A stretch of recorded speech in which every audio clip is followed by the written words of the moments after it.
Hey everyone, Jean Matthew here with Legacy Financial Solutions. I wanted to go over some important points regarding your retirement plan and the CARES Act. Many of you know about the CARES Act. It's the giant financial stimulus plan designed by Congress to help provide some relief to business owners and individuals during this pandemic. But you may not know some of the key points and how this could impact you, so I want to go over a few of those. First, if you're already retired, I'm sure you've heard that the required minimum distributions for 2020 have been suspended. You don't have to take it.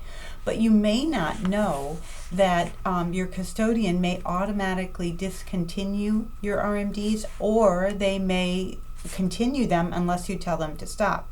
So the important thing is to be really aware of what your custodian is doing and to make sure that your wishes are being followed. So secondly, you may think that this also applies to non-qualified stretches. Not true. If you have a non-qualified plan that you've been stretching out to minimize the tax impact of that, those required minimum distributions still apply.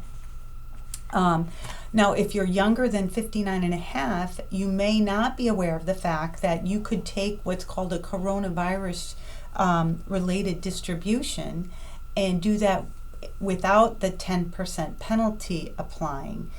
So if you have a qualified retirement plan and you're under age 59 and a half, you can take that distribution without the 10% penalty. However, the IRS has yet to give out full details on how that's supposed to be tracked, so make sure you track it. And when you file your taxes in 2021, just note that distribution in 2020 was a CRD. Also, you may be able to stretch out the taxation on such a distribution, but you need to consult with your tax advisor regarding that.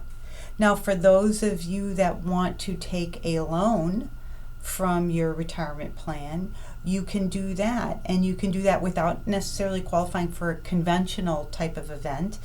You qualified for that loan, and you can go up to $100,000 on such a loan, and you can pay that back over an extended period of time. But again, the IRS has not provided full guidance on how that's to be tracked. So if you do take a loan, make sure that you're tracking that yourself. And also, if you have the ability to repay it, if you take a loan out right now under these new rules, you want to consider, do you need to suspend making back those payments? Because if you can make those sooner rather than later, you'll be getting that money back into your account working for you. So it may be in your best interest to pay it back or not to pay it back, depending on your specific event. Note that there's no 20% automatic withholding from the distribution that we've talked about as well, if you should go with a full distribution. So how do you qualify for the CRD? The coronavirus related distribution?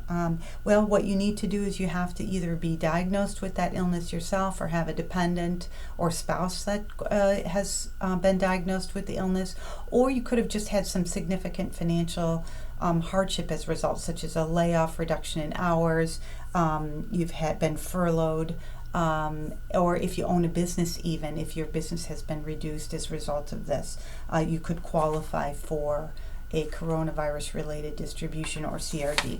So all of these things apply. Of course, the deadline for filing 2020 taxes has been extended to July 15th, but that also means that those same types of deposits that were due, such as IRAs, Roth IRAs, Coverdell's, that type of thing, those are also extended to July 15th. So with all of this happening, just know that it's so important to understand these rules and how they impact your retirement planning, whether you're still working or in retirement.